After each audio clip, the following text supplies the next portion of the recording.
Jeudi à 15 heures en direct de Canal Algérie dans cette belle assemblée qui nous rejoint aujourd'hui où il sera question de patrimoine. Donc le patrimoine à l'honneur, tradition, coutume. Le vêtement traditionnel algérien sera à l'honneur aujourd'hui comme tous les rendez-vous de notre émission, Walimat El Jazair, puisque la tenue traditionnelle algérienne, c'est aussi notre identité, c'est un savoir-faire, c'est l'Algérie tout entière, cette Algérie qui avance, comme j'aime le dire, grâce à ces femmes et à ces hommes. Alors aujourd'hui, nous allons revenir sur une très belle initiative qui a été lancée par le ministère du Tourisme et notamment la Chambre de l'artisanat et des métiers de la Wilaya d'Alger.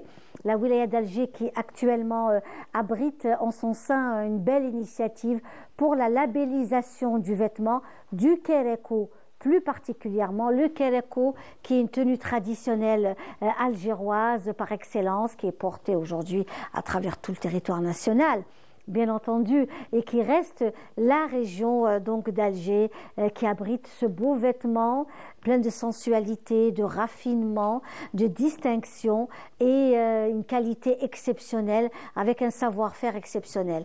À cette occasion, c'est un honneur et un plaisir de recevoir le directeur de la Chambre des métiers de l'artisanat et des métiers de la Wilaya d'Alger, de la capitale, c'est la Wilaya d'Alger, c'est aussi la capitale, c'est El Jazair. Il est parmi nous cet après-midi. Il s'agit de M. Mourad Saïdani. Bonjour monsieur, merci d'être là. Bonjour Linda, on vous remercie pour l'invitation. C'est nous qui avons l'honneur d'assister avec vous à cette émission où on va parler justement de la labellisation du Kérékou d'Alger. Le Kérékou d'Alger, alors justement avec vous, il sera question comment aujourd'hui préserver notre vêtement. Aujourd'hui, on va citer le Kérékou, mais on va passer à d'autres tenues, bien entendu, à travers le territoire national. Le Kérékou est un vêtement qui est très, très, très prisé, même à l'international. Pourquoi? Parce que c'est le haut, ça ressemble à une veste et on peut porter un pantalon, un jean. Il est portable partout dans le monde et l'Algérie doit absolument préserver toute sa richesse. C'est un pays continent. De chaque région, on touche à un vêtement magnifique. Et avec nous, pour parler justement du Kérékou, revenir sur ce joyau qu'est le Kérékou. Vous aussi, vous êtes élégamment habillée, Madame Wardi Mariam. Merci d'être là. Merci, tout l'honneur pour moi de présenter notre cher patrimoine, oui, le Kérékou.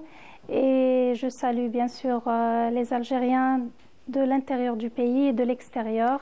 Ah oui, ils sont nombreux à nous suivre, Voilà. Et même à l'extérieur du pays, la grande communauté algérienne qui nous suit dans les 4 coins du monde.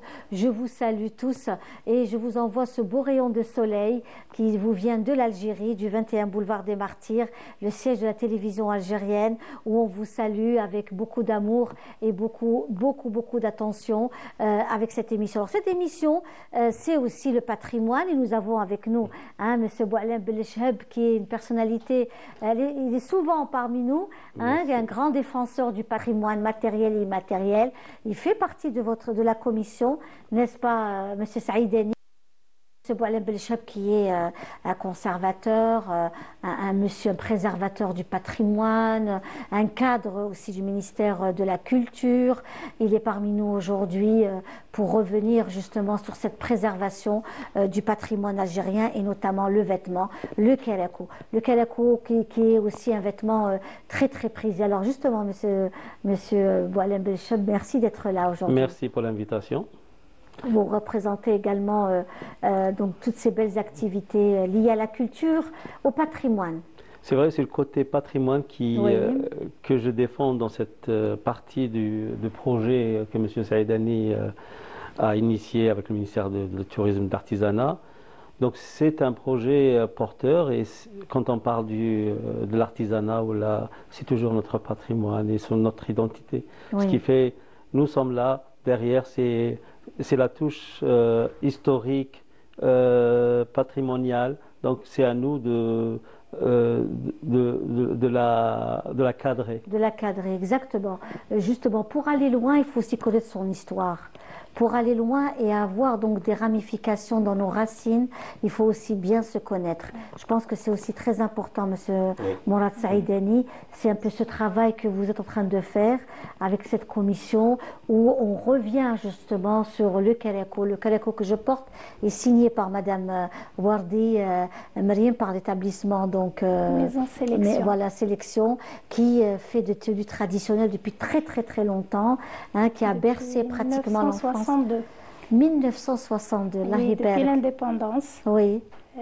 Donc ma mère, elle a commencé la couture très jeune et elle s'est initiée au départ dans la chaussure brodée et sac. Et dans les années 70, c'était plus la couture. Oui. Ah bon, on se souvient. Drap brodé, tout ce qui est broderie artisanale. Le nécessaire du habam traditionnel. Oui.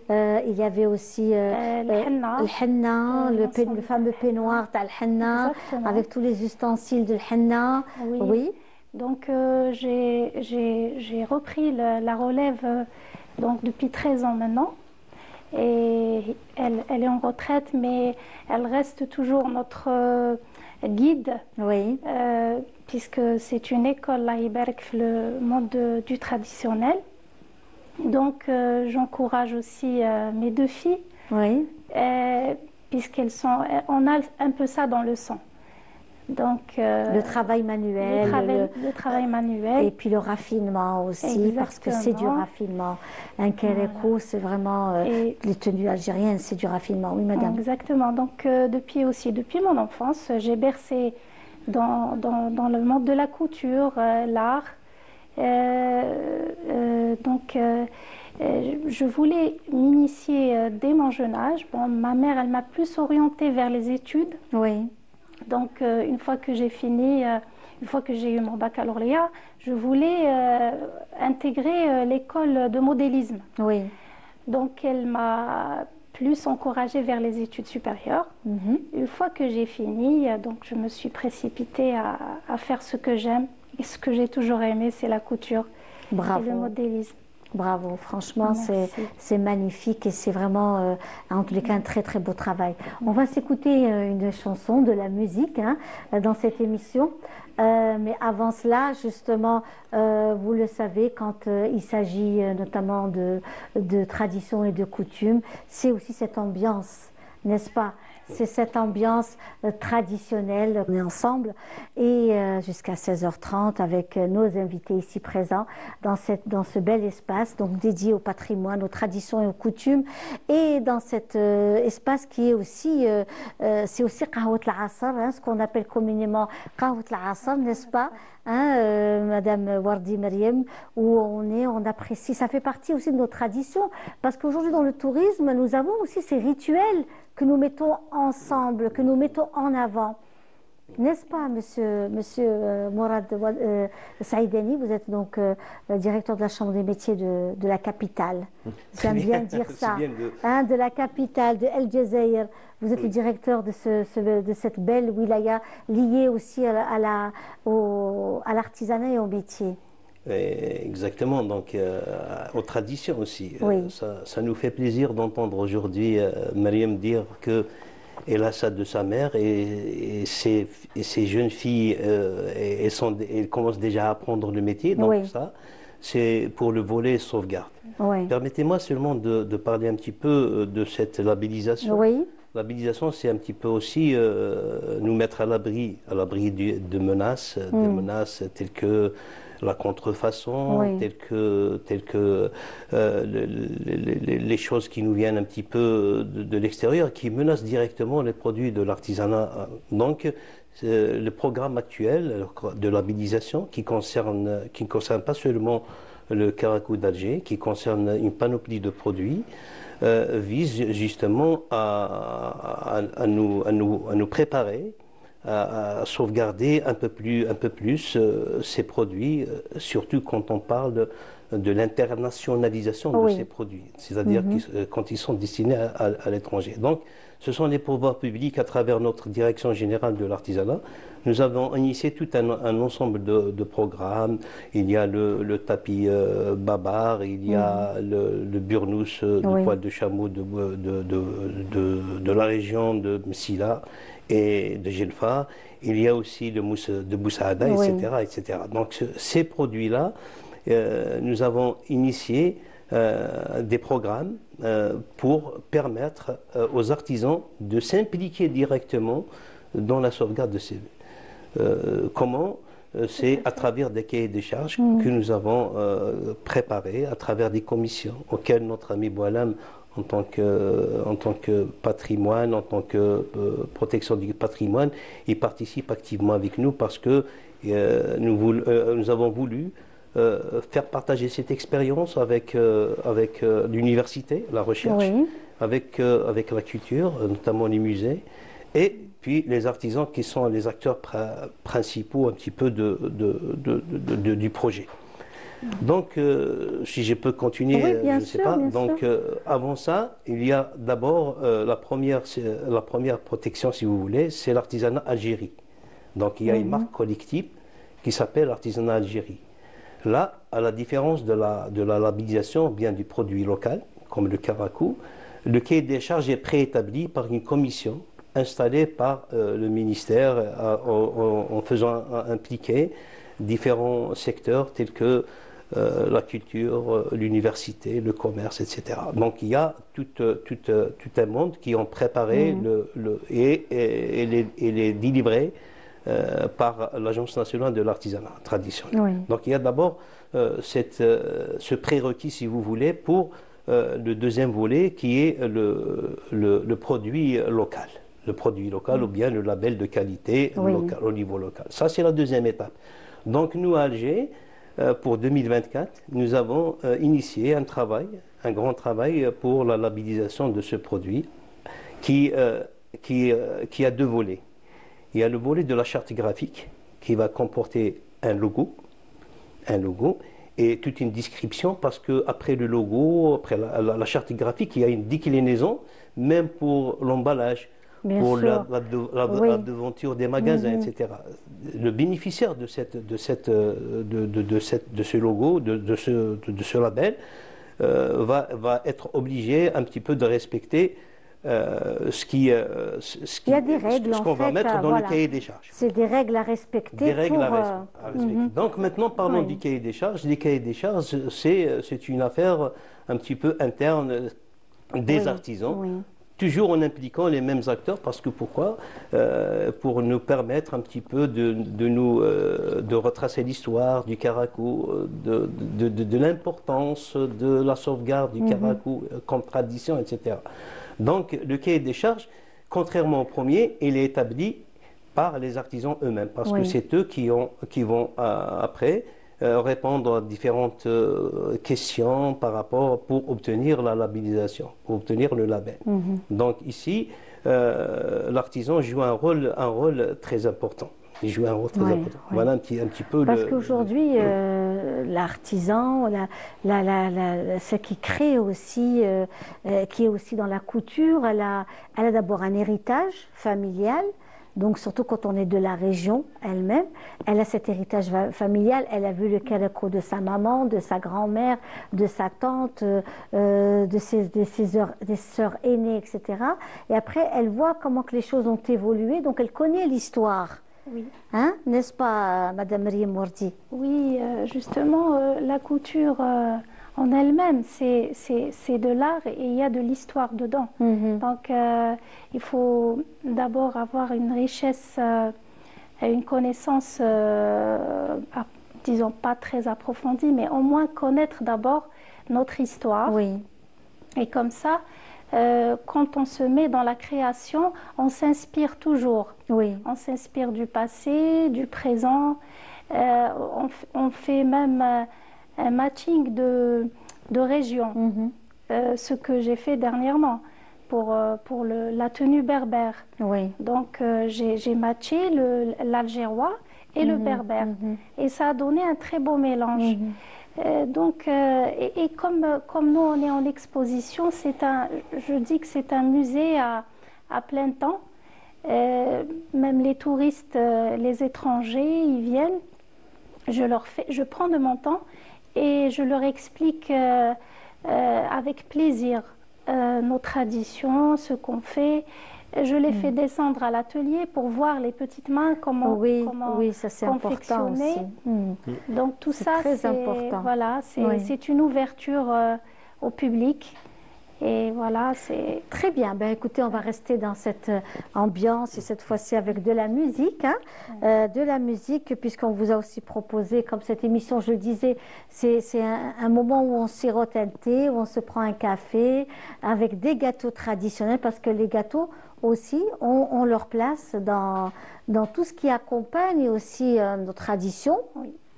Les ustensiles aussi, tels que ces plateaux ta'nhes, la dinanderie. Et la tenue traditionnelle va avec la fête. La fête, il y a les gâteaux, c'est ce que il y a tout un ensemble. Voilà, c'est ce que j'étais en train de dire. Le cérémonial, on va dire. Il y a un cérémonial, il y a une qa'da,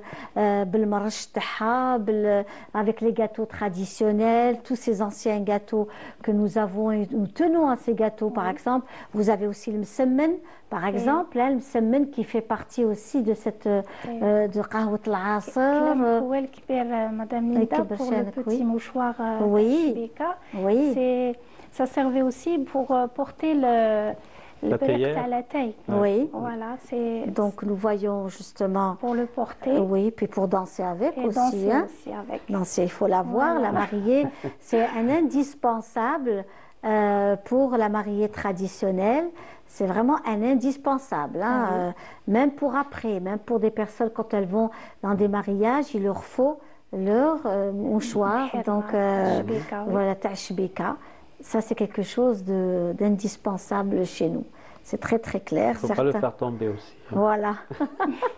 Et certains aussi le gardent avec le doigt, donc ils le gardent que ce soit collé à une bague. Se place justement à une bague. Oui. Ou bien on place un anneau directement le mherma ta'shbeka. Pour qu'elle le porte. Voilà, et c'est de l'organza en général. Oui. C'est de l'organza et tout est fait main. Tout est fait main. Ça fait main, oui. Shbeka.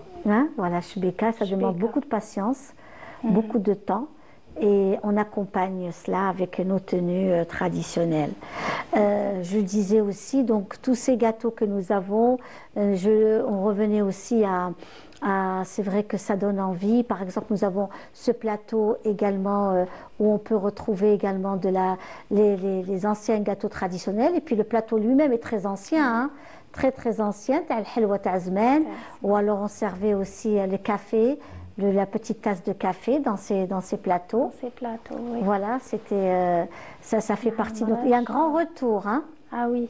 Il y a vraiment un grand retour. Nos belles traditions, c'est كما نقولوا هما اللي يشبحوا لنا القعدة. Et en plus, c'est magnifique, c'est très très beau. Oui. C'est très très beau et ça mérite vraiment d'avoir ces belles choses chez soi. Je le disais, pour revenir justement à ce que nous avons sur ces deux grands plateaux donc traditionnels, on revient donc sur qahwat al-asr avec le msemmen. Le msemmen le ma'arak pour certains. Le ma'arak. Pour Boualem. Pardon, Boualem. Le msemmen, c'est pour Boualem. Boualem, il est passionné de msemmen. Voilà. D'accord, ils sont magnifiques en plus. Voilà, msemmen, vous avez un peu plus haut le gharibiya. Donc, vous avez aussi le naqash, vous avez aussi le baraj. Et puis, donc, dans un plateau très ancien, un magnifique plateau dessiné Wat Azman. C'est vraiment un plateau à l'ancienne. Nous avons du café, il y a donc du thé, donc le sucrier donc présent. Tout est le marash aussi. Cela fait partie de notre patrimoine, vraiment de notre patrimoine. Du travail du dinandi aussi, oui, la dinanderie algéroise. Oui, la dinanderie algéroise, exactement. Nous avons différentes sortes de dinanderies. Nous avons la rouge, la jaune et le blanc. Travail du cuivre. Du cuivre, oui, le travail de cuivre. Oui. Il y a un retour aussi à la Casbah de Oui, travaux beaucoup de cuivre. d'artisans maintenant Exactement. Donc, qui reviennent. pardon, madame. Donc, Oui. nous, au niveau justement des formations que nous faisons dispenser au niveau de la Chambre d'Alger, nous avons une formation destinée un petit peu à relancer l'activité de la dinanderie Oui. au niveau de la Casbah surtout. Surtout que maintenant, nous avons tout un endroit à gérer Oui, que vous oui, connaissez, oui, donc que c'est je la connais, maison qui est Bestardi. magnifique, Donc hein. on remercie M. Louali qui a fait confiance à la Chambre de l'artisanat pour un petit peu exploiter les lieux et refaire vivre certaines activités en voie d'extinction, si j'ose dire. Donc nous avons une formation dès la fin de ce mois pour initier les jeunes à revenir vers ces traditions. Comme vous l'avez dit, maintenant on retrouve beaucoup de choses qui reviennent. Oui. Le semaine, on le trouve partout, Partout. dans le supermarché, dans les supérettes, au marché, etc. Même les gâteaux traditionnels, maintenant, il y a une autre méthode de les présenter, c'est un petit peu le nouveau packaging pour pour qu'elles trouvent place sur le marché. Tout à fait. Et puis aussi les ustensiles. Maintenant, ça commence aussi à revenir. Les plats traditionnels qui sont servis dans de la poterie, dans de la céramique. Il y a un grand retour à tout ce qui est Donc, poterie, le fakhar, par tout ça, c'est exemple. encourageant. Tout ça, c'est encourageant, surtout que nous avons le noyau est là, c'est-à-dire que les artisans sont là, les artisanes sont là. C'est-à-dire que nous, le travail qui nous manque peut-être, c'est un petit peu renforcer la promotion de ces activités et la commercialisation aussi de ces produits. Donc là aussi, les pouvoirs publics mettent au service des artisans des ateliers, des petits magasins un petit peu comme les différents locaux au niveau des différents APC, où on est associé au même titre que nos amis de l'Ongem, les microcrédits, pour un petit peu aider les artisans à travailler et à commercialiser leurs produits. Très bien, alors une petite pause musicale et puis on se retrouve juste après. Donc je disais avec le fameux Amar Al-Achab, qui a aussi, c'est un très grand chanteur. On écoutera d'abord Nessima. C'est parti aussi avec Nessima, Nessima que l'on salue, qui est entre les deux rives de la Méditerranée, qui elle aussi est une grande passionnée de musique. On l'écoute.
Voilà, c'était la Nessima que l'on salue aujourd'hui. Nessima qui est entre les deux rives de la Méditerranée, c'est ce que je disais, qui elle aussi, elle a été juste extraordinaire par rapport au travail qu'elle fait autour du patrimoine, de la chanson algérienne, du vêtement algérien également.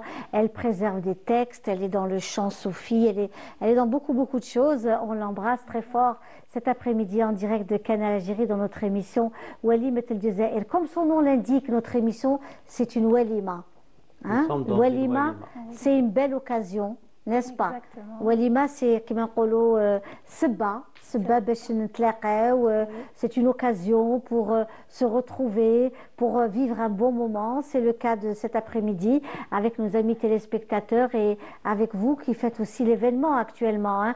Je le disais tout à l'heure, ce matin, il y a eu une rencontre à Darbash Tarzi qui se trouve dans la basse Casbah où cet espace est donc partagé entre l'établissement agriculture de la Wilaya d'Alger et la Chambre algérienne des métiers, de l'artisanat et des métiers, dont vous êtes directeur, Monsieur Saïdani, et qui fait que vous allez aussi avoir des ateliers au premier étage.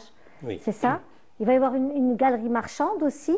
Oui, il va y avoir une galerie qui sera dédiée aux activités artisanales de la Casbah. Oui. C'est-à-dire qu'il y aura un circuit touristique au niveau de la Casbah qui, nous souhaitons, se terminera au niveau de cette maison. Oui. Dans le cas où un touriste étranger ou national désirerait acquérir un produit, des choses qu'il a vues durant le trajet, durant le circuit, pardon. Oui. Donc il a vu la mosquée Kchawa, il peut l'acheter en miniature. Dans un tableau, etc. C'est un petit peu l'idée. Et puis pour encourager les artisans qui n'ont pas d'espace d'expression, d'exposition, de venir déposer leurs produits à notre niveau. Il y aura une gestion un petit peu équitable pour les activités de l'artisanat de la Casbah d'Alger. Ça, c'est au rez-de-chaussée. Oui. Ensuite, il y aura des ateliers sous forme de formation, d'ateliers formation. D'accord? Et qui pourront bénéficier de ces ateliers de formation? Parce que j'imagine qu'il y a des personnes qui nous suivent cet après-midi et qui souhaiteraient donc rejoindre ces ateliers. Est-ce qu'il faut avoir sa carte de l'artisanat, de la CAM? Est-ce qu'il faut s'inscrire au niveau de la CAM? Comment peut-on fréquenter ces espaces, M. Saïdani? Donc, avoir la carte d'artisan, c'est une obligation. Oui. Après, il y aura un cahier des charges pour le fonctionnement. Les artisans qui souhaiteraient adhérer à notre politique de formation doivent remplir certaines conditions, bien sûr, pour qu'il y ait un petit peu une rotation des artisans d'une façon équitable.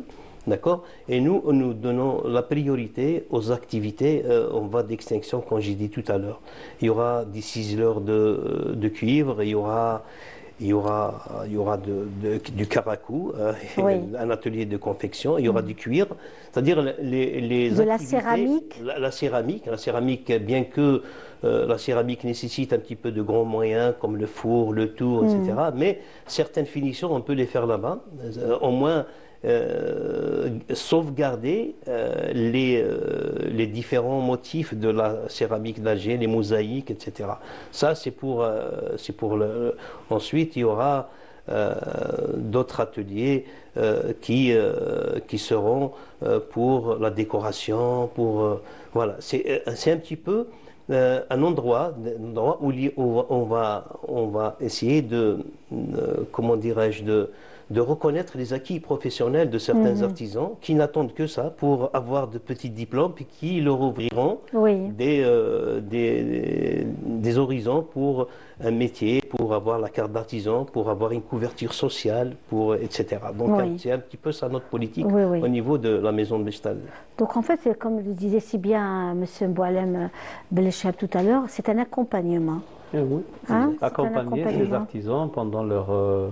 ce travail doit être accompagné juridiquement, Oui, oui, un oui. accompagné total. Ça veut dire l'artisan ne peut pas savoir ce qu'il y a autour. Donc la chambre des métiers, M. Saïdan est devant. C'est accompagner administrativement, juridiquement, ces jeunes artisans dans leur métier. Et je disais aussi, par rapport, on parlait tout à l'heure de la maison Bachtazi qui va être un lieu commercial, c'est-à-dire le touriste, quand il va arriver au niveau de Bachtazi, il va retrouver tout cet artisanat comme souvenir, c'est-à-dire Oui. c'est un lieu de commerce ou une galerie marchande où il va retrouver l'artisanat mais en souvenir. Oui. Des dérivés, des choses qu'il a aperçues et Exact. qu'il peut emporter avec lui.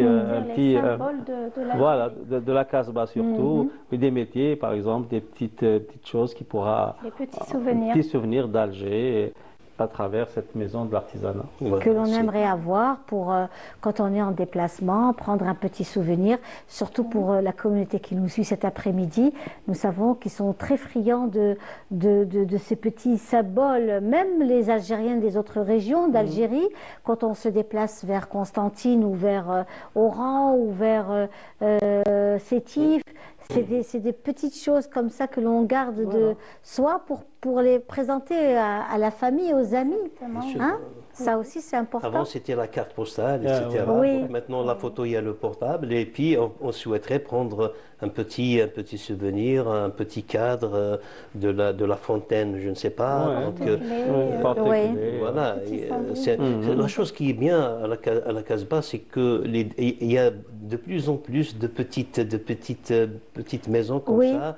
Qui se créent, qui accueillent Les maisons d'hôtes des maintenant. maisons d'hôtes, Les maisons etc. d'hôtes s'ouvrent beaucoup en ce Et moment. vous pouvez goûter les plats traditionnels d'Alger, vous pouvez voir certaines traditions de la Casbah, etc.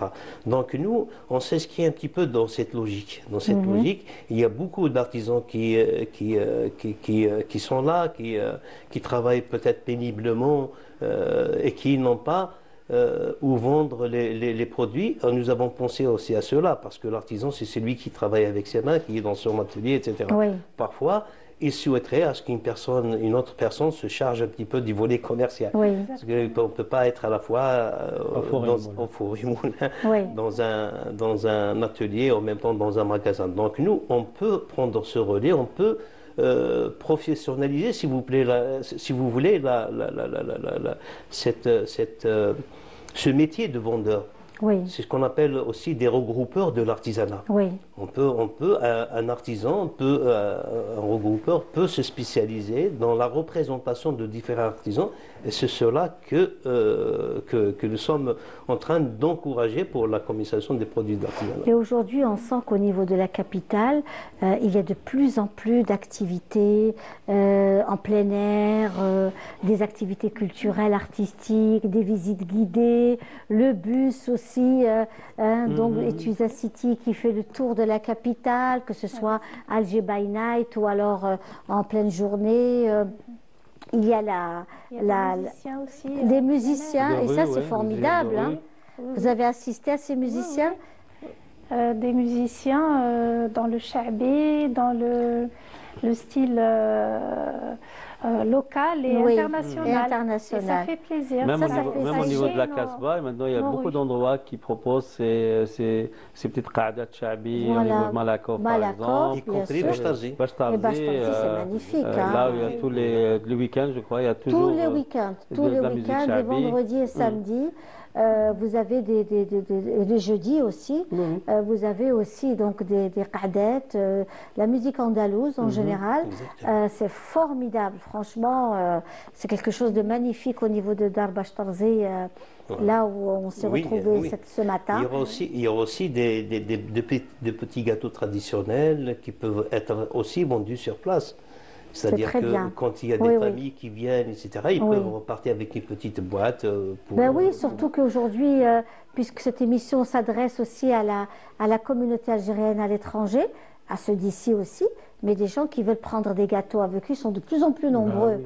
Aujourd'hui, de plus en plus nombreux à vouloir prendre des gâteaux, prendre de la vaisselle, des décorations. Aussi. Il y a des confitures traditionnelles, il y a beaucoup de choses aussi qui sont en train de... Nous remarquons au niveau de l'artisanat, même de jeunes universitaires qui se dirigent vers des métiers de l'artisanat, notamment dans les savons traditionnels, dans les extractions d'huile essentielle, etc. C'est magnifique, c'est-à-dire il y a ce volet et il y a l'université, entre guillemets, qui s'implique dans le développement de l'artisanat. Et ça, c'est une bonne chose. Voilà, donc en tous les cas, là, on va rester dans cette ambiance de l'Mahroussa que nous aimons tant. C'est aussi notre capitale, la capitale de l'Algérie, qui abrite en son sein beaucoup de belles choses qui émergent actuellement. Ça bourgeonne un peu partout. C'est aussi la capitale de la Méditerranée, Alger, qui aujourd'hui est en plein face à la mer et qui prend la mer donc à bras-le-corps actuellement avec le quartier de la Sablette. Vous avez aussi, il va y avoir aussi ces bateaux, la pêcherie également. Donc avec les voûtes, ça aussi c'est quelque chose de formidable. La Casbah d'Alger, avec aujourd'hui ça bouillonne à la Casbah, beaucoup d'animations. Je dirais même le centre-ville d'Alger, la rue Lidouche Mourad. Il y a la rue Chaïb, ex-rue Tangier, qui est piétonnière. Qui est piétonne, donc aujourd'hui on peut se déplacer, marcher en toute sécurité. C'est aussi important, en toute sécurité, se déplacer dans la capitale. Et nous on va aller avec Farid Hamdi qui nous prend la main cet après-midi dans Walimat El Jazair. On va donc retrouver un reportage sur les portes et les remparts d'El Mahroussa. Alger, El Mahroussa, la bien gardée, doit son appellation à ses fortifications invulnérables sous la régence ottomane. Il faut savoir que à l'époque de la régence ottomane, Alger, on appelait Alger El Mahroussa, la bien gardée. Donc, qui dit bien gardée, ça veut dire qu'elle avait des fortifications, un système défensif très très puissant à l'époque. La défense d'El Jazair était assurée par 1650 mètres de remparts, 20 forts, 13 batteries intérieures et 16 batteries extérieures. Si on voit Alger à partir du port, nous avons toute la façade maritime donc, qui était carrément un rempart avec plusieurs borches. Et les remparts allaient vers le haut et se rencontrent au niveau de la citadelle. Ils se rencontrent. Donc ce que vous voyez là, ça c'est un pan de cette muraille, parce que la muraille a été démolie par la colonisation française, mais ils ont gardé quelques pans que nous allons voir. Donc nous avons ce pan en face de la citadelle, nous avons aussi des vestiges du bastion, ce qu'on appelle le bastion 8 de la Porte Neuve, Bebjdi.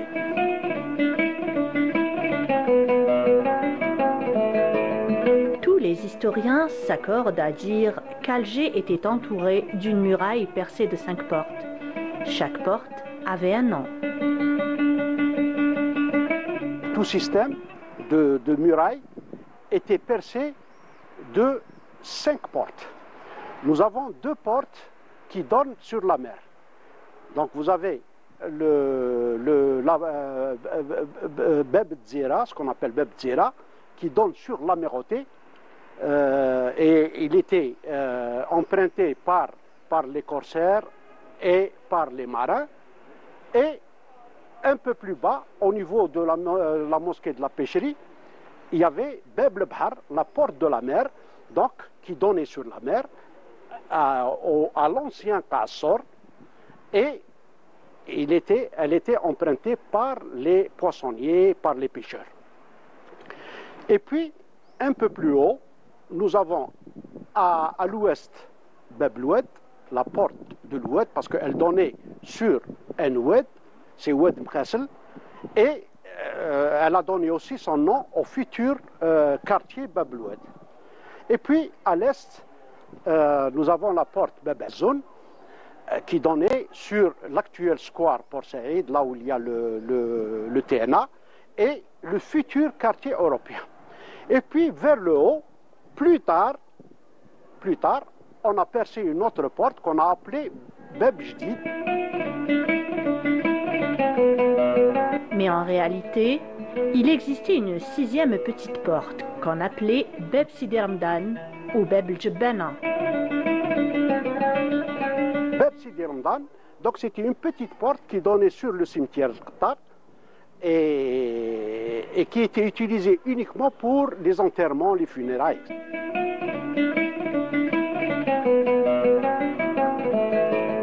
Depuis la naissance d'Alger, sa fortification a dû avoir plusieurs portes au gré des aléas de l'histoire et des différents souverains sur plusieurs époques. La Casbah d'Alger est unique. Aucune autre médina n'a à la fois cette orientation, ce climat, cette précise architecture. Certains l'ont décrite telle ou comme un diadème sur le front d'une princesse, tour à tour surnommée El-Baïda, El-Jazia, El-Mahrousa.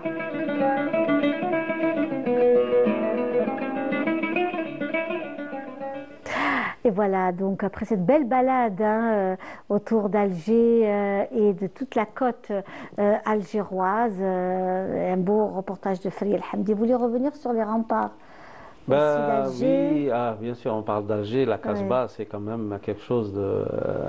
on n'arrête pas de parler d'Alger parce que c'était une ville quand même qui a été quand même la plus belle ville de la Méditerranée pendant 3 siècles. Hein. C'était la plus belle avec ses remparts parce que c'était une ville très gardée et elle avait peur d'être prise par... donc elle s'est bien protégée par les remparts et ses portes. Et c'est bien fait, c'est bien dit que ce reportage le précise. Et maintenant, cette ville s'est ouverte quand même. Elle s'ouvre, Elle s'ouvre de part et d'autre. Et maintenant, elle s'ouvre sur la mer avec cette belle promenade qu'ils sont en train d'aménager sur la côte. Et c'est que de plaisir de rencontrer un peu, ou là, de venir à Alger et de voir un peu ce qui se fait, cette transformation de la ville. Qui devient très très agréable à vivre en ce moment. Absolument, absolument. Alors on va aussi découvrir le travail de Madame Wardi Meriem, hein, donc la tenue qu'elle porte aujourd'hui. Hein, donc il faut savoir que c'est bien sûr un kéréko parce que le kéréko est à l'honneur suite aux rencontres établies par la Chambre de l'artisanat et des métiers. Donc nous allons voir justement ce que vous nous avez proposé aujourd'hui, votre kéréko. C'est un badroun, bien sûr, avec le haut du kéréko. Voilà, c'est ce que nous sommes en train de voir. Oui. Oui, kéréko, c'est chara, donc orné de quelques perles, mais dans l'esprit à l'ancienne, ça veut dire... Et puis nous avons le ftoul, voilà ce châle que vous êtes en train de nous proposer aujourd'hui, nous montrer, ce magnifique châle avec un macramé, بالفtoul. Oui, c'est prêt al-haroub, sakr al-harir. Donc le macramé, qui le ftoul, c'est de la soie. Fema, oui. Oui. على الكريب والباسي بلا هدايا بخيط الحرير تانيت. Ouais, c'est toujours du fil de soie. C'est un savoir-faire vraiment algérien. C'est un beau travail. La veste du Kéréko est magnifique, ce que nous sommes en train de voir. Et puis, vous l'avez aussi agrémenté donc, avec un sawal shalqa, un badroun. Un badroun, oui. Et puis, oui. Voilà, c'est pour donner des touches un peu différentes, doublure de couleur de la broderie. Et on reste dans l'esprit, on revient vers l'origine du Kéréko qui est le noir et doré. Oui, oui. Qui reste toujours indétrônable. Le classique, oui. Indétrônable. Le classique, exactement. Et puis, vous êtes venu aussi avec ce qui accompagne le Kéréko. Les accessoires du Les Kéréko. accessoires, c'est des... Donc, nous avons Djouanah, le Ftoul.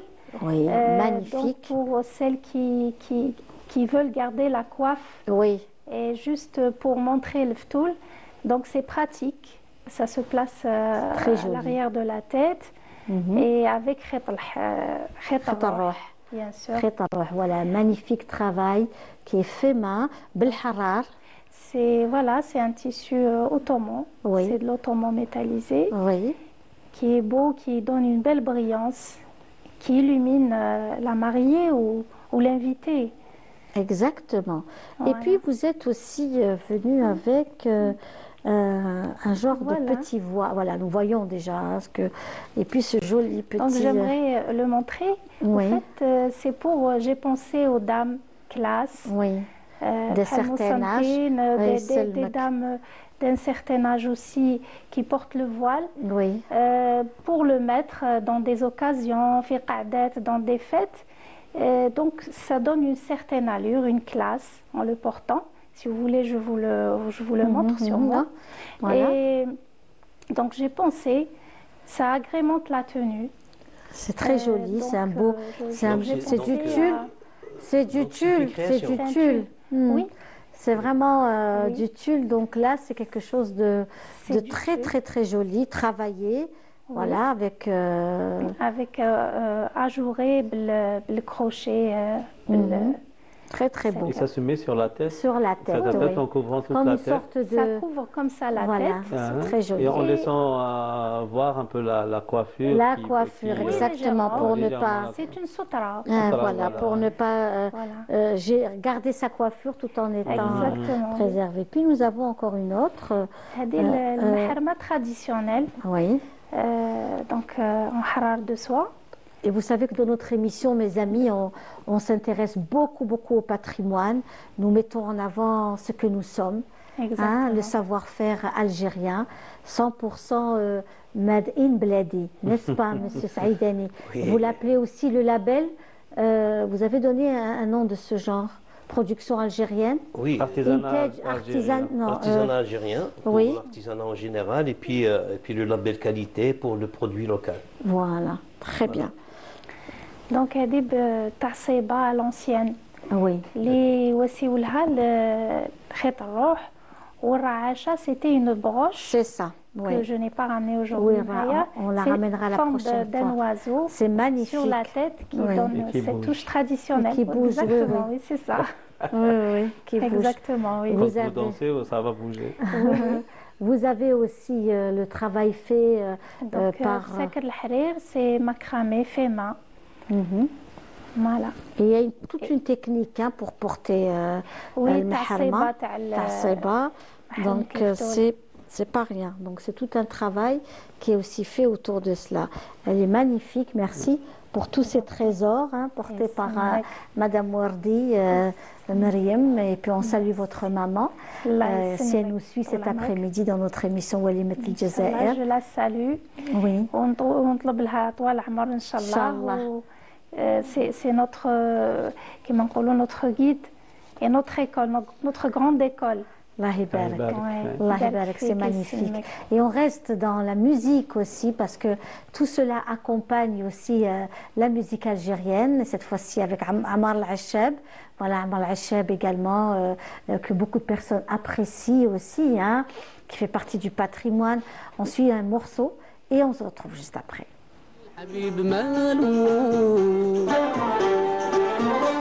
مال الحبيب طال غيابه مال الحبيب ماله مال الحبيب طال غيابه هذا شحال مزار مال الحبيب طال غيابه هذا شحال مزار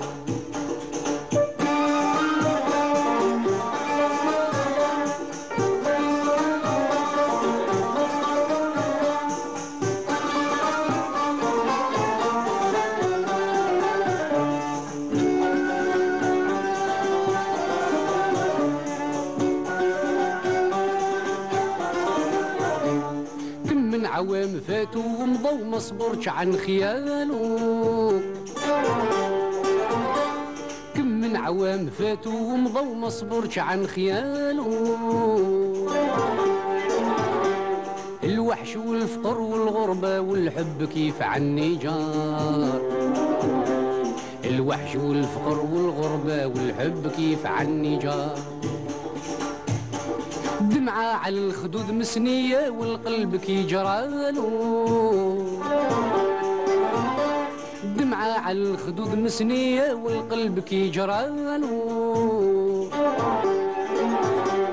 مثل الحمام في تفراد ونواح من فرق لوكار مثل الحمام في تفراد ونواح من فرق لوكار راني كالغلام المملوك نعمل كيف ما قالوا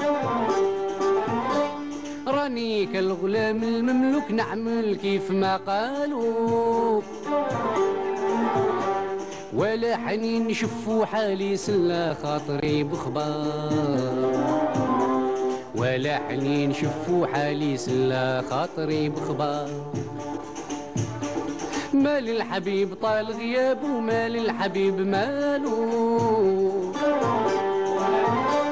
مال الحبيب طال غيابه مال الحبيب ماله مال الحبيب طال غيابه هذا شحال مزار مال الحبيب طال غيابه هذا شحال مزار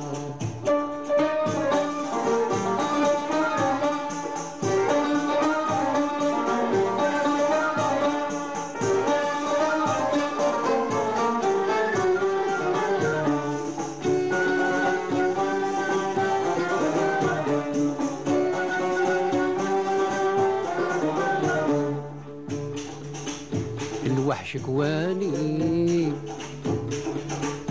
الوحش كواني وانا ضعيف قلبي ما هو بالزار الوحش كواني بالله كان ريتو سبغت الشفار الوحش كواني مولات المحاسن شبيهة القمار واليوم هاي قلبي بركاك زمان هكذا حوالو واليوم هاي قلبي بركاك زمان هكذا حوالو قادر من فرق يلاقي وعنا يزول كل غيار قادر من فرق يلاقي وعنا يزول كل غيار مال الحبيب طال غيابه مال الحبيب ماله Et voilà, c'était l'Amal Ishab que l'on vous offre dans notre émission Walimat al-Jazair, ensemble avec nos invités. Je disais M. Omar, M. Mourad Saïdani, M. Mourad Saïdani qui est directeur de la Chambre de l'artisanat et des métiers de la capitale d'Alger, et qui aujourd'hui revient sur notamment le vêtement traditionnel, le kereko à l'honneur. Il y a tout un travail qui est en train de se faire à ce sujet. Nous sommes aussi invités et partie prenante à pouvoir aussi revenir sur ce point ô combien important, très très important de préserver notre identité, notre patrimoine. Un cahier de charges est déjà donc installé pour cela. Il y a une commission aussi qui travaille pour revenir recenser des détails de ce fameux vêtement traditionnel, le tissu, les couleurs, les différentes techniques, les différentes coupes du Kereko, n'est-ce pas? Les différents intervenants aussi. Les différents La intervenants. perleuse, la couturière, etc. Le styliste. Le styliste. C'est-à-dire, tu commences à l'arrivée de la cliente, n'est-ce pas, madame? Oui. Donc la cliente, elle fait son choix, on le dessine, ça c'est la première étape. Le choix du tissu, c'est la deuxième. Oui. Ensuite, on passe. C'est un travail de collaboration. Voilà. Entre, Et puis, Tout ça, madame, tout Oui. ça se rapportait dans le cahier des charges, y compris l'utilisation de la machine. C'est-à-dire, Oui. à quel degré on peut utiliser la machine dans la couture, si vous voulez, ou la réalisation d'un Kereko. Tout ça, les artisans doivent s'entendre sur ça. Oui. D'accord? Oui, oui. C'est très important de le dire. Ensuite, il y a à quel degré on peut permettre la création aussi dans le Oui. karakou. Parce qu'à un moment donné, si on fait Il ne faut pas continuellement le dénaturer parce qu'après, Voilà. ça y est, il va perdre Donc, toute donc, sa quelque part, qualité, toute son il histoire. faut sauvegarder ce qui fait la L'élément beauté essentiel. voilà, du karakou d'Alger. Voilà. Oui. Exactement. Donc il y a aussi différentes sortes de pantalons. Oui. كاين سوا الشلقة كاين سوا مدور. الستيفا سوا المدور. Et à l'époque, il y avait même le fameux pantalon un peu à la turque avec la grosse patte Oui. en bas, Avec les pattes. et avec la patte, oui. السروال تزيري pour les dames. Oui. اللي يجي مستف. إيه. Avec des frances من التحت إيه. هكذا ويطيح Ouais. avec une belle tombée. Oui. C'est-à-dire les matières اللي نستعملوهم في السروال. تانيت ça donne une allure. Oui. On joue avec les matières, avec les couleurs et les formes aussi.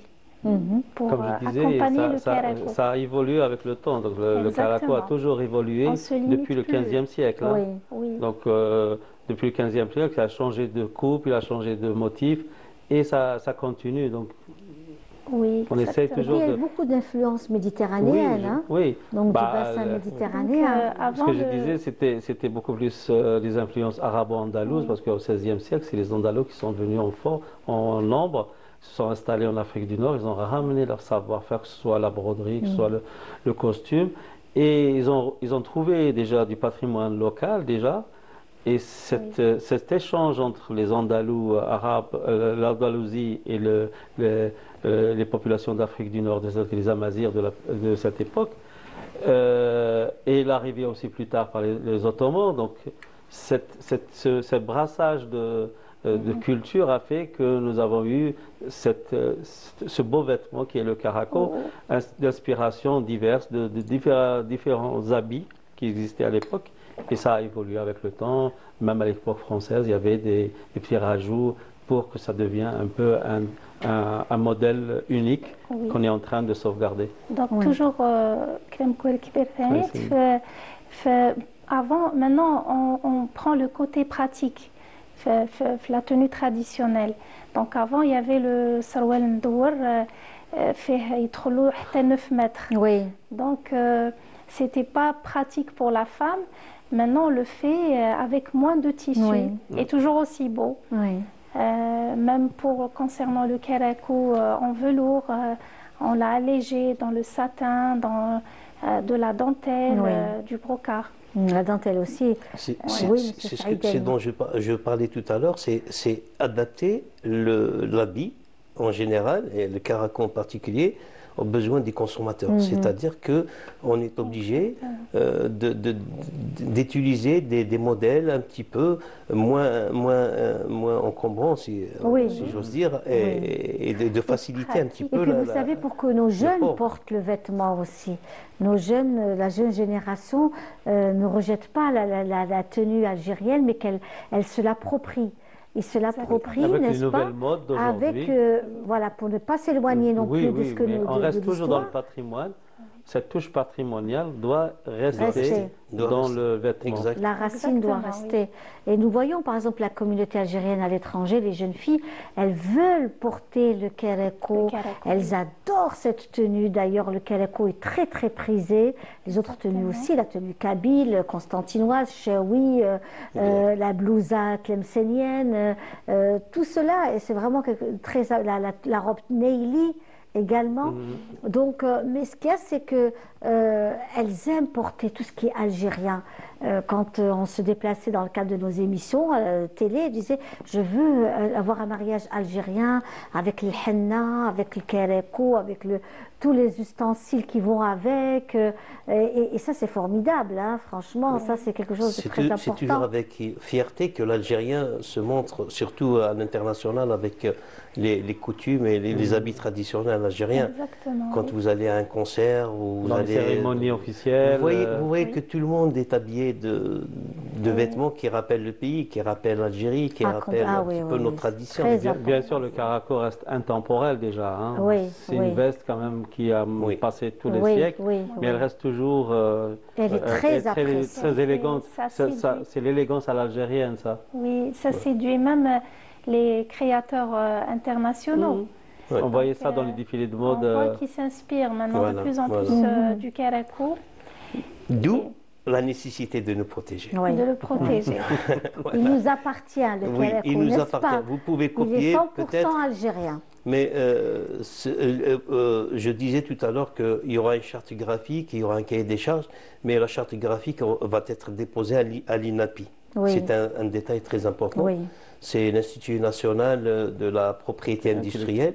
Donc tout le monde va respecter un petit peu l'origine et le label.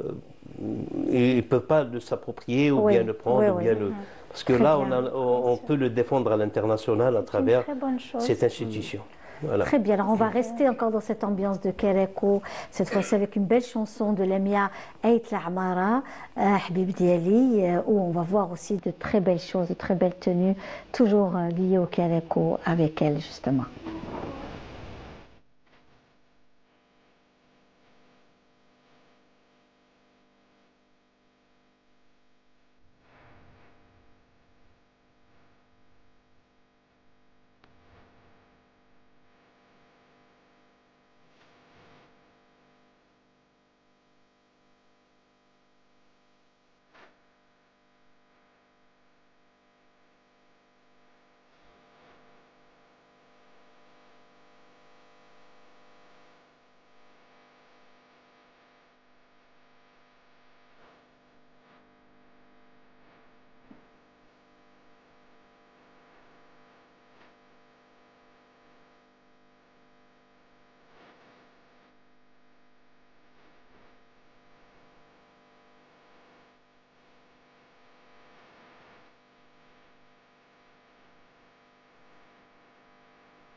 Voilà, c'était Lamia et Tamara et une très belle chanson, aussi un beau karako également, qu'elle a elle aussi porté différemment. Et aujourd'hui, bien sûr, cette émission Olimet El Jazair est dédiée à la préservation de la tenue algéroise, algérienne, le karako de l'Algérie, l'unique, hein, il est unique, c'est le nôtre. Et il y a tout un travail qui est en train de se faire autour du ministère, notamment du tourisme et de la culture aussi, hein, donc, et c'est surtout le tourisme qui a pris cette initiative et la Chambre de l'artisanat et des métiers, puisque nous avons aussi avec nous Monsieur Saïdani Morad, qui œuvre aussi pour vraiment la protection, la labellisation de ce vêtement, l'histoire de ce vêtement, la coupe elle-même, les couleurs, la matière utilisée pour se faire un karako à l'ancienne. Et aujourd'hui, tout ce qui est en train de se faire, comme on le disait, Sawal Mdouar, le Sawal Shalqa, Sawal Stifa, le fameux pantalon à la patte Hadek Ta'zman, qui a pratiquement disparu. Hein. L'ancien, un peu oui, avec la patte. Ils se portent en général en costume, avec leur lila. Ils s'accompagnent leur lila en général. Oui. Donc, on ne le voit pas beaucoup en tous les cas, ce pantalon. Moment, on revient toujours. Oui. On revient en fait les ensembles oui. Donc c'est un ensemble en général de 3 pièces, le pantalon avec les pattes travaillées, le travail qui est oui. rappelé dans l'arlila, oui. et les manches aussi avec des pattes. Donc c'est un bel ensemble. Et puis ce qui est intéressant, c'est que chez vous aussi, on sent que ce n'est pas une pratique industrielle. C'est pas une ambiance. Vos tenues, ce sont des tenues à l'ancienne, c'est-à-dire qu'on ne sent pas cette grande quantité de karako qui va ressembler à celui-ci. Oui. Vous allez avoir 200 ou 300 modèles du même genre. C'est des pièces uniques. À la commande, mais là, c'est des pièces uniques. Exactement, c'est ce que je voulais dire. Oui. C'est fait main. On sent que c'est vraiment fait main. Oui, quand on se rapproche, c'est travaillé à la main. Et ce n'est pas ce travail à la grosse quantité, voilà, à la chaîne. Oui, donc on les trouve, ils sont là, ils sont placés. Chaque pièce est unique. Chaque pièce est unique. Pour confectionner un karako, c'est de 2 à 3 mois. Oui. Donc, pour faire une pièce de karako. Et bien sûr, ça passe par plusieurs étapes.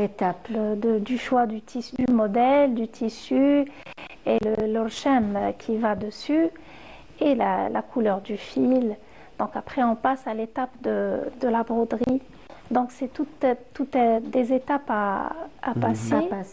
Et bien sûr, on le fait à chaque fois. Chaque personne, on imagine la pièce qui lui va sur elle, et on essaye de lui créer son propre modèle. Même la couleur aussi. Oui, la couleur. Donc on essaye toujours de... Et à l'époque, la commande du karako, c'était juste après la demande en mariage.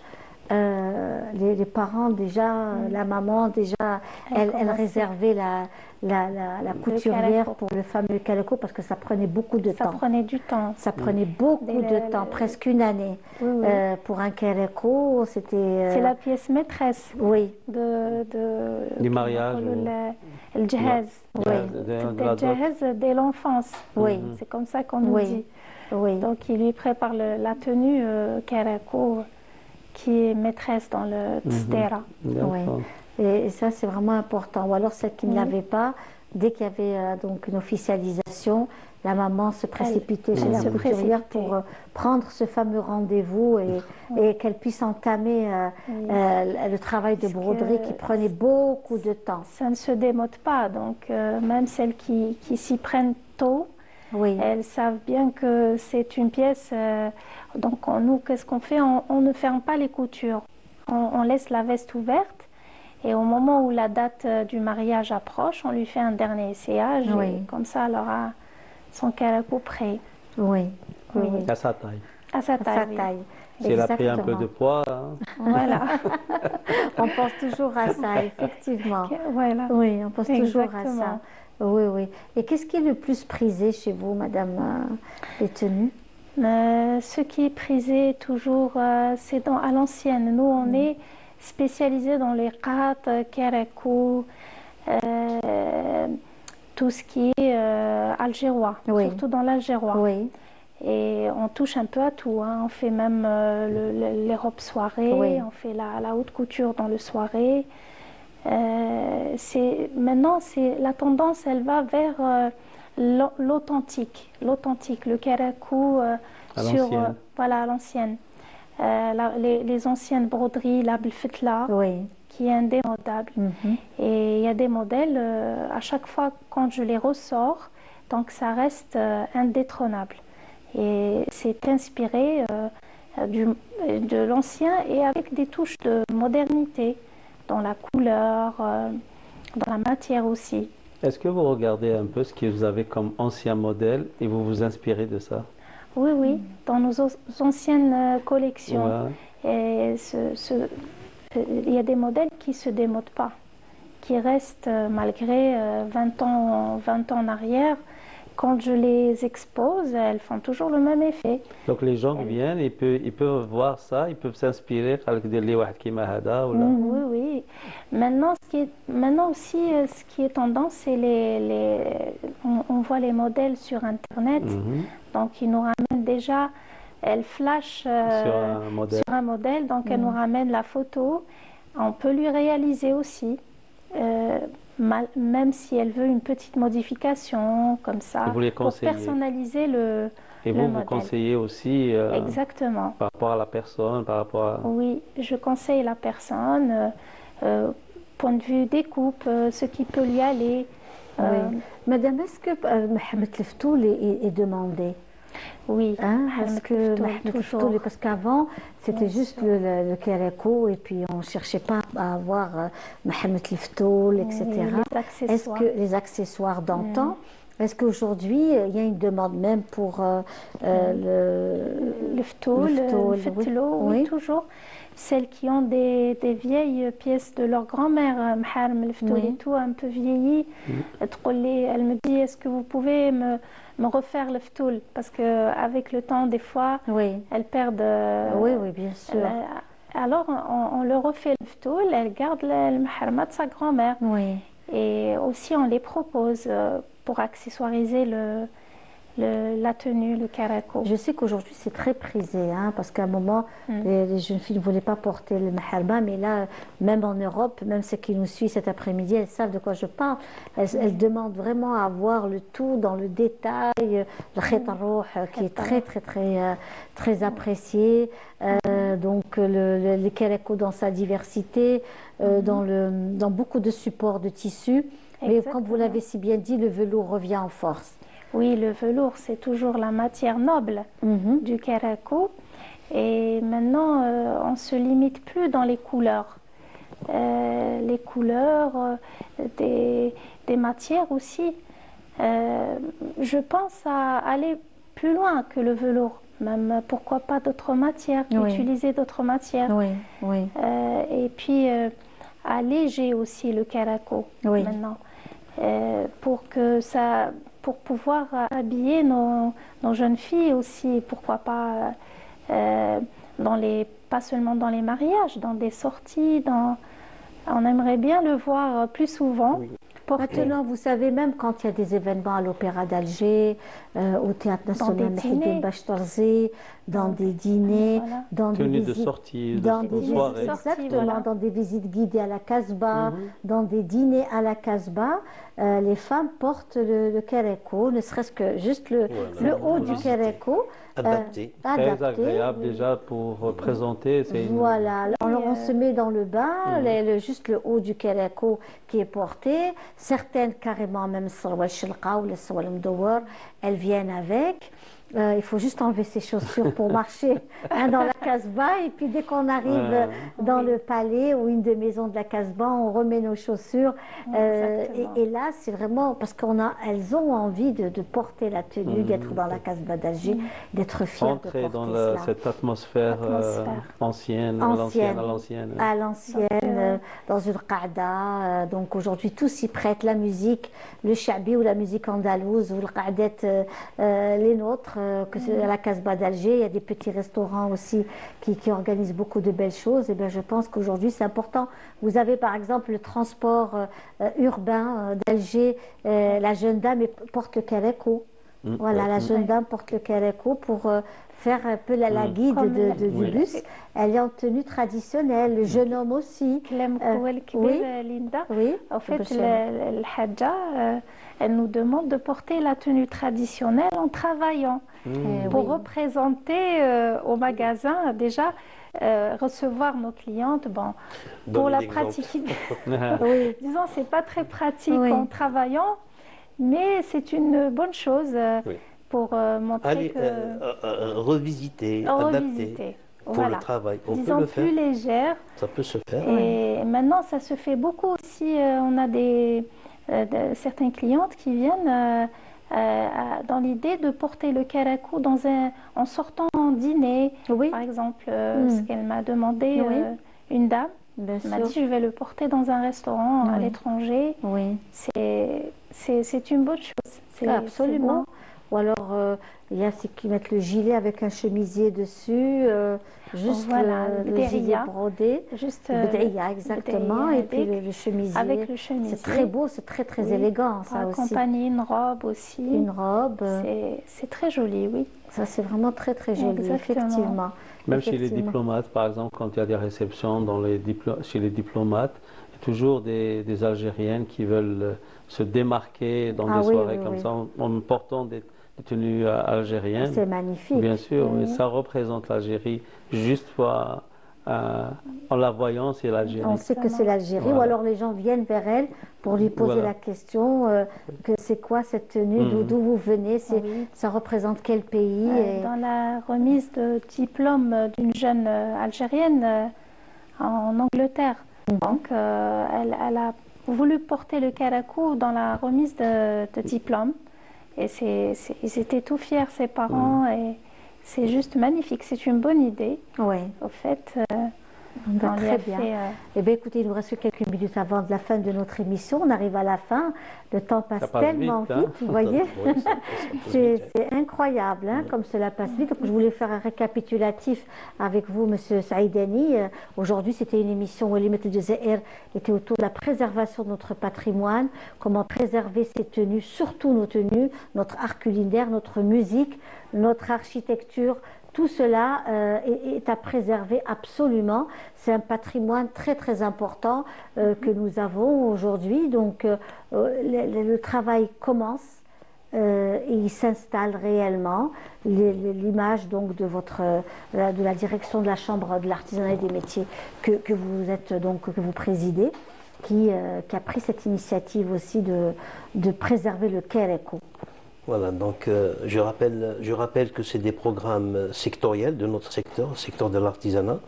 La Direction générale de l'artisanat et des métiers sous tutelle du ministère du Tourisme et de l'Artisanat a tracé un programme pour la sauvegarde. Là, c'est le cahier des charges depuis qu'on parle tout à l'heure. Il faut que les artisans s'impliquent. Et à écouter madame, elle a bien résumé le cahier des charges. En l'écoutant, elle a reçu une cliente jusqu'au produit final. Donc c'est ça le cahier des charges. Donc nous souhaitons à ce que tous les produits algériens soient labellisés, soient protégés. Comme ça, on pourra les adapter aux consommateurs à l'international. Comme ça, on pourra faire de l'exportation de l'artisanat. Et préserver aussi. Voilà, et comme ça, on va sauvegarder nos précieux produits de l'artisanat. Nous sommes en train aussi de travailler sur une nomenclature des tapis traditionnels algériens. C'est la Chambre d'Alger qui prend en charge le dossier. Donc là aussi, c'est un grand travail qui nous attend. C'est carrément reprendre tous les tapis algériens et les labelliser comme Déjà, le ministère a pris le devant. Il y a le tapis de Rardaya qui sera bientôt labellisé, le tapis de Babar aussi. Donc nous, on va essayer de travailler sur cette nomenclature. Tout ça, ce sont des efforts des pouvoirs publics et nous attendons aussi à ce que les acteurs au niveau local, c'est-à-dire les artisans, s'impliquent dans nos efforts, conjuguer nos efforts pour arriver à de meilleurs résultats. Ben écoutez, c'est parfait. Monsieur Boualem Belcheb, merci beaucoup d'avoir été parmi nous aujourd'hui. C'était un véritable plaisir. Vous qui êtes dans la préservation du patrimoine, dans la conservation du patrimoine. Merci beaucoup. Merci à Madame Wardi Meriem également d'avoir été parmi nous aujourd'hui dans notre émission Walimet El Jazair. Et ben voilà, le temps passe tellement vite. On vous donne rendez-vous jeudi prochain pour un autre numéro de Walimet El Jazair. Tahalaouna fil Jazair.